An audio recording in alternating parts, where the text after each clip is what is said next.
The book of the history of Susanna, set apart from the beginning of Daniel, because it is not in Hebrew, as neither the narration of Bel and the dragon. There dwelt a man in Babylon called Joachim, and he took a wife, whose name was Susanna, the daughter of Chelcias, a very fair woman, and one that feared the Lord. Her parents also were righteous, and taught their daughter according to the law of Moses. Now Joachim was a great rich man, and had a fair garden joining unto his house, and to him resorted the Jews, because he was more honorable than all others. The same year were appointed 2 of the ancients of the people to be judges, such as the Lord spoke of, that wickedness came from Babylon from ancient judges, who seemed to govern the people. These kept much at Joachim's house, and all that had any suits in law came unto them. Now when the people departed away at noon, Susanna went into her husband's garden to walk, and the 2 elders saw her going in every day and walking, so that their lust was inflamed toward her. And they perverted their own mind, and turned away their eyes, that they might not look unto heaven, nor remember just judgments.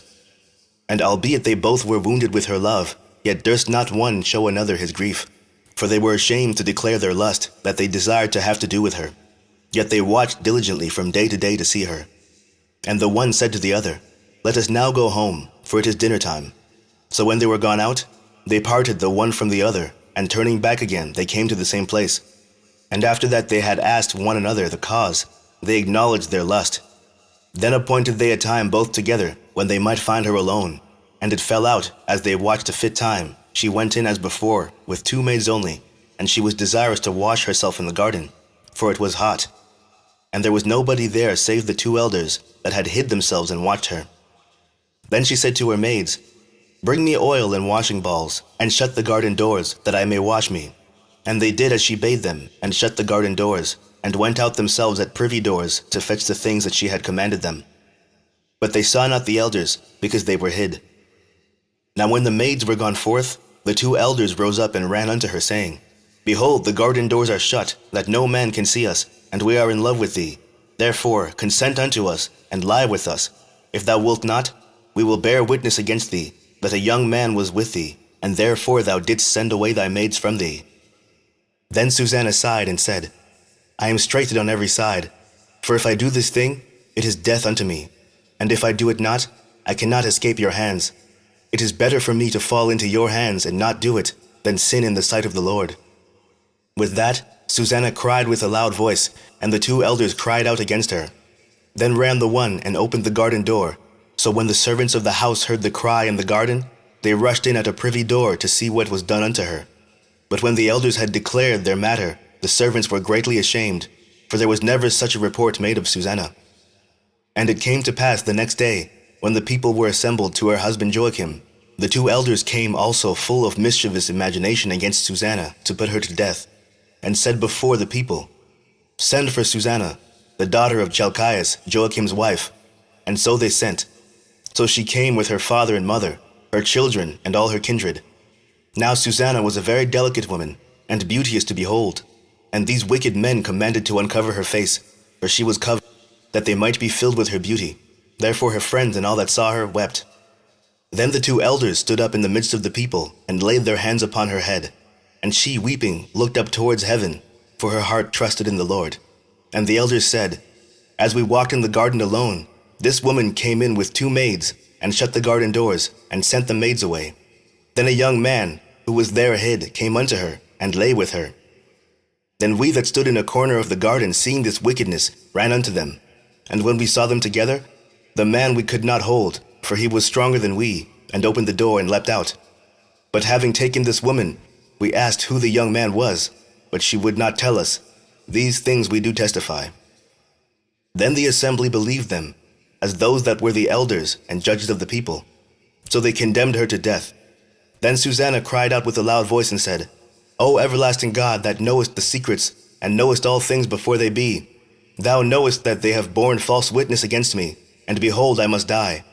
Whereas I never did such things as these men have maliciously invented against me. And the Lord heard her voice.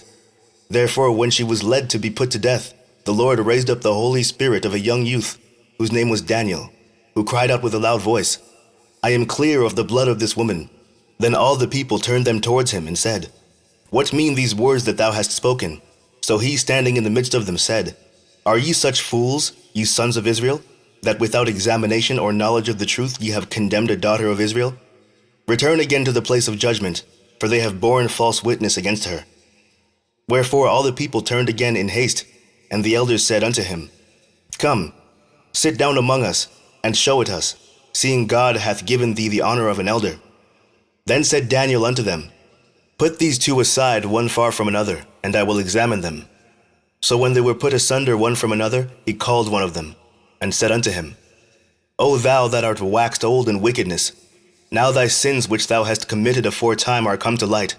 For thou hast pronounced false judgment, and hast condemned the innocent, and hast let the guilty go free, albeit the Lord saith, The innocent and righteous shalt thou not slay.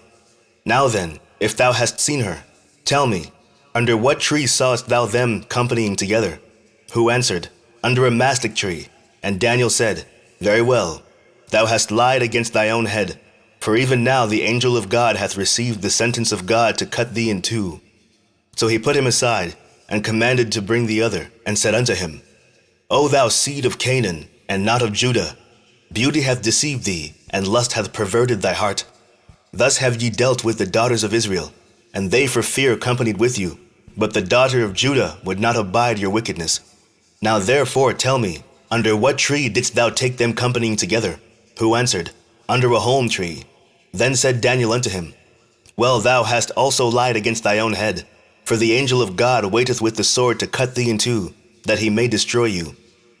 With that, all the assembly cried out with a loud voice, and praised God, who saveth them that trust in him. And they arose against the two elders, for Daniel had convicted them of false witness by their own mouth. And according to the law of Moses, they did unto them in such sort as they maliciously intended to do to their neighbor, and they put them to death. Thus the innocent blood was saved the same day.